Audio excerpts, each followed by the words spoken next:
Les 5 avantages de la coupure en fin de saison de triathlon, c'est ce que nous allons voir dans cette vidéo.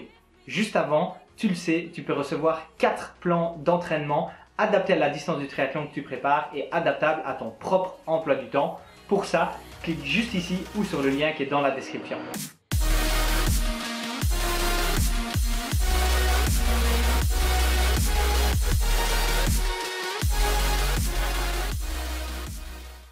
Quand la saison de triathlon touche à sa fin, souvent aux alentours du mois de septembre ou d'octobre, comme par exemple après les championnats du monde, que les journées raccourcissent, que les températures commencent à baisser, eh bien c'est le bon moment pour faire sa coupure de fin de saison.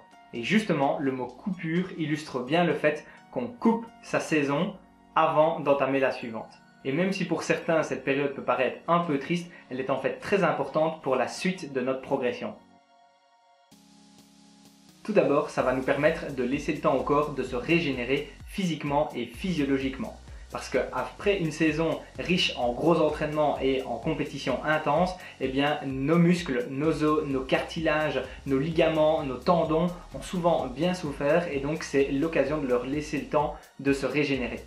Ensuite, le fait de justement bien se régénérer, ça va nous permettre d'éviter les blessures, car dans certains cas, les blessures sont déjà presque naissantes à cause des micro-traumatismes répétés ou à cause de la fatigue qui s'est installée durant la saison.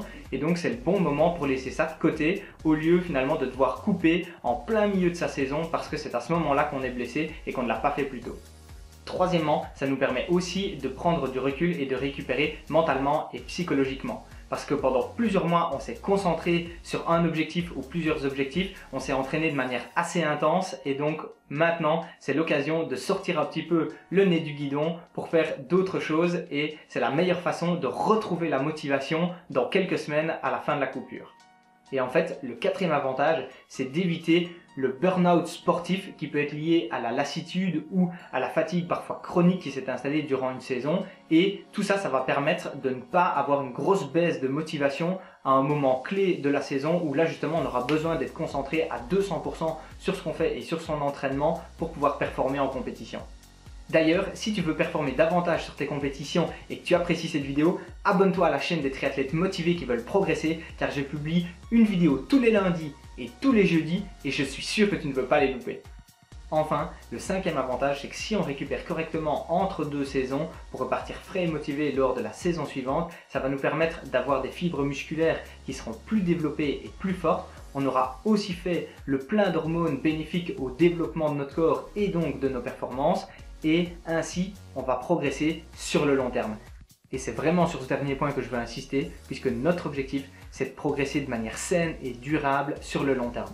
Malgré tous ces avantages, je suis sûr que certains vont me dire « Attention, si on coupe comme ça, eh bien on va régresser ». Alors effectivement, c'est logique, si on s'arrête comme ça, notre niveau va baisser, mais uniquement à court terme.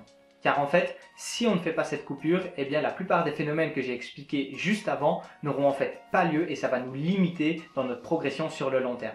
En plus, il faut rester serein par rapport à cette régression puisqu'elle ne va pas être très élevée étant donné qu'on reste des personnes actives qui continuent à marcher, monter des escaliers, à soulever des objets. Et sur le côté, ça ne nous empêche pas de faire quand même d'autres petites activités sportives si on le souhaite. Et la dernière chose, c'est qu'on est très loin de nos objectifs futurs, donc on a tout le temps après pour reprogresser au fur et à mesure de la saison.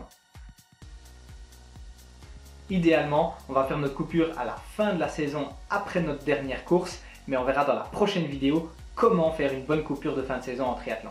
Maintenant, clique sur le bouton juste en dessous si tu as aimé la vidéo et n'oublie pas de t'abonner. Moi je te dis à très bientôt, puis rappelle-toi, on progresse ensemble et célébrons la magie du triathlon. Ciao ciao!